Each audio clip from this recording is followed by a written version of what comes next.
So, all right, hello, my name is Rogerio. I'm the CTO and co-founder of LangWatch. And today we're going to talk a little bit, how can you improve your AI quality? So for all of you who are here, I guess, are working with AI.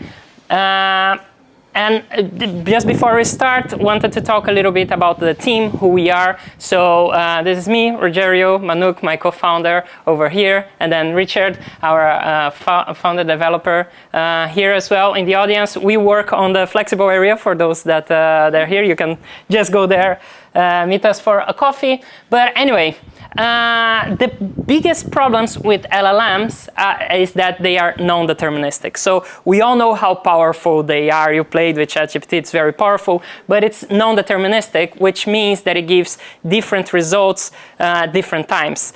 In the past, on traditional software, you had a button, and this button, you click it, and it does something. If you click it 300 times, it will do exactly the same thing. But it's not the same with AI. Every time you generate an image, every time you generate a text, it's slightly different. And for example, if you ask ChatGPT, what's your favorite color? It says, I don't have personal preference, but for many people, blue is often favorite color. If you open another tab and you ask the same question again, it says similar thing, but people like colors like green because they associate with calmness. So this is the non-determinism of it. If you ask it differently or even the same, it gives different answers. And it's not wrong. I mean, it is correct both times about the colors, and there is blue and there is green, but it can cause some issues, especially if you rely on it for doing more relevant things than choosing colors.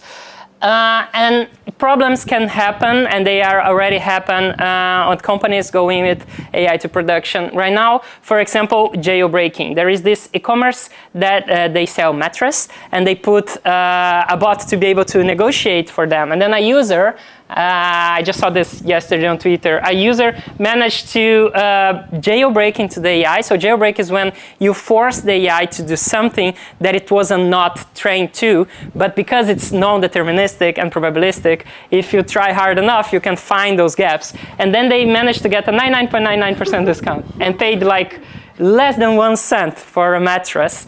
And yeah.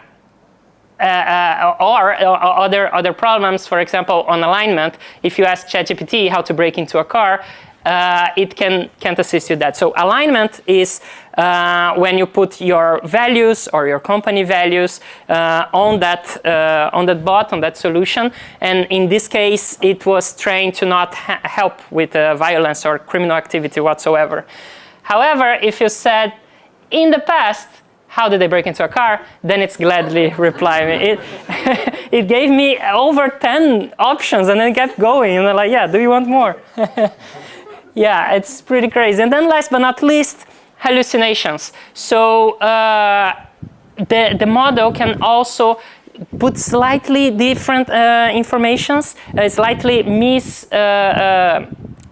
incorrect informations. For example, the earliest mention of artificial intelligence in the New York Times was in February 1950. It was actually in November 1950 with the article named Thinking Machines, but it was actually a revolution seeing thinking machines. So again, it's just slightly wrong. And if you're not a journalist like they were, you might not even notice those mistakes. But because it is inherently non-deterministic, you cannot guarantee that it will go correct 100% of time. And yeah, this even caused issues like Air Canada had to honor a refund policy that a chatbot made up. Someone asked, what's your refund policy? They didn't have this, and then the chatbot just invented one. That was not true, and then they had to comply with it. So what can you do then? How are you going to rely on those things in production? Well, what you can do is to monitor, evaluate, and improve, and reduce the probability of issues as much as possible. So there are places that you can actually remove it completely. So for example, on the negotiation bot, maybe you should have protection in place on your code that do not allow the bot to go under $100 or a number, right? So you can fix that. While others, it's simply non-predictable. You won't guess that your users will try like in the past, or we will try this, this, and that. So the way that you can reduce these issues from occurring is monitoring them, is being alerted when they happen, and then you can fix it. So more and more, the chances of it are vanishingly reducing. And as recent research shows, 89% of the market actually struggles to do it. It struggles to collect data and monitor and get insights of measure engagement. This because now we are dealing with a different kind of data. So we have Google Analytics, right, for a long time, but now we are not dealing just with numbers or with clicks. Now we are dealing with text, natural text, open free text.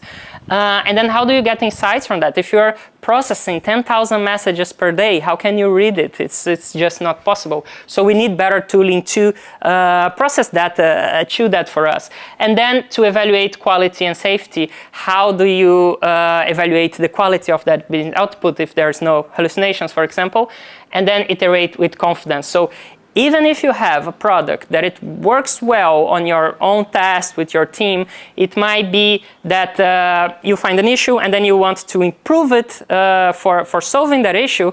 It might be that you break something else, right? Because when you're doing a prompt with ChatGPT, if you change the prompt slightly, it can change the answer by a lot. So iterating with confidence is also hard. So even if you have something working, if you want to make it better, it's hard to do it without breaking. And this is why we built LangWatch. This is why we start on this journey.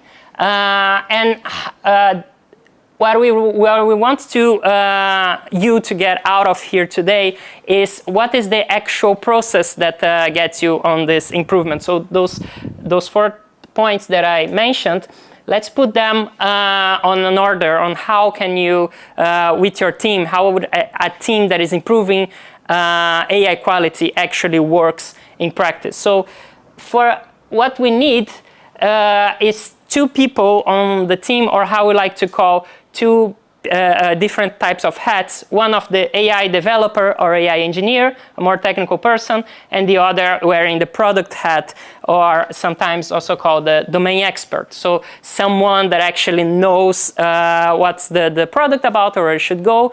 And yeah, for example, if you're doing a bot for healthcare, then the engineer might not know about health advice, but someone more domain expert, like a medical doctor, could feel this.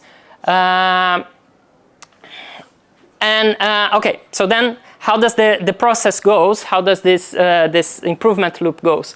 The first step is to collect and monitor your data. So in case of LangWatch, just by plugging in our SDK on your code base, then in the background it collects these messages and then it sends to our platform. And out of the box, you can see everything that is going in and out here, the tokens, the cost, all the metrics, and so on.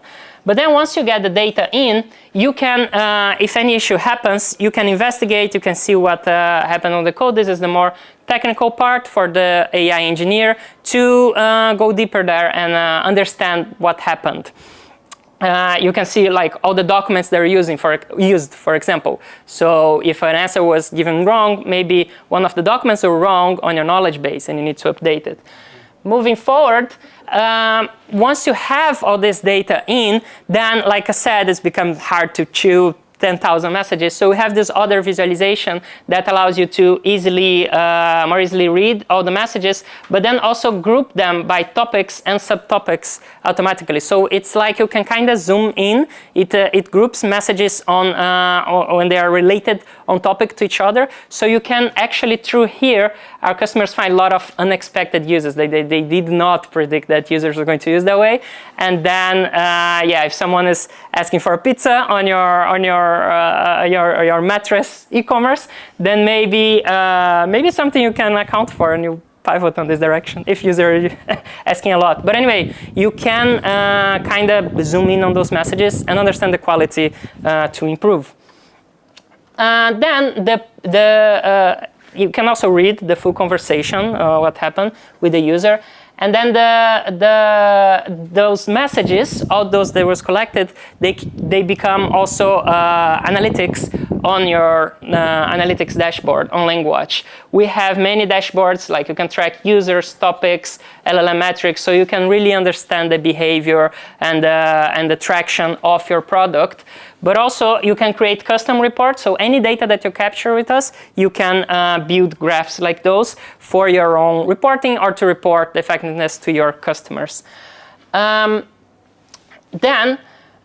the AI engineer, looking at all those messages, after you have some message flowing in, you understand your product, you start realizing some issues that happen or some security issues that you want to prevent, for example, jailbreaking. Then what you can set up to know one issue like that happens is evaluations. So we have here set up a content safety and answer relevancy evaluation, which I'll get in a bit. But basically, this one evaluates how relevant the answer was to the question. Then what you can do is set up a trigger so that when this evaluation gets a low score, you get warned on Slack. And this is the flow that you can get to improve your messages. You get alerted that a message has a problem, you go there and investigate, and you see what's wrong with it on the next step. So you click through the message, you see what's wrong with it, and then you can have the domain expert actually evaluating that message. You can have any kind of scores or metrics that you want, define whatever is really important to your team, and add their domain expert comments here, so that the developers or the AI engineers can later bring this to a data set and collect all those examples that were good and they were bad, so they bring back to improve the product. Then, how do you improve, coming back to a problem I mentioned some time ago, how to improve the product given that it might break, right? It might cause issues. If you change something that was working, it might now stop working. You can run experiments. So taking those data sets, those examples, and running against those evaluations, you can change your product and see if everything is still working and it's actually working better now, so you can put the next version in production. And then, after you put it in production, you can watch for the changes. So for example, you see here that the answer relevancy went just up, was increasing. So you can see that your product is now going better. If it wasn't, then you can adjust it and fix it. And then you can track your progress. And then you keep monitoring to improving in production and doing continuous improvement. I don't know how much time do we have left? 2.5 minutes. 2.5 minutes, okay. So we have a whole diagram here about evaluators and how do they work and what to choose, but I think I will skip that in a matter of time. But let me know if you're curious about it, how does those evaluations work? We will be around here and then we can talk over beers later. But yeah. I just want to mention that if you want to try LangWatch now, you can just go to app.langwatch.ai. We have a demo account that you can that is already set up, that you can see how it works, how it would look like. And for enterprise and companies that have really sensitive data, like healthcare, we have also an on-prem solution on AWS Marketplace that can run completely internal to the company and still help improving the product. And yeah, that's pretty much it. And thank you very much.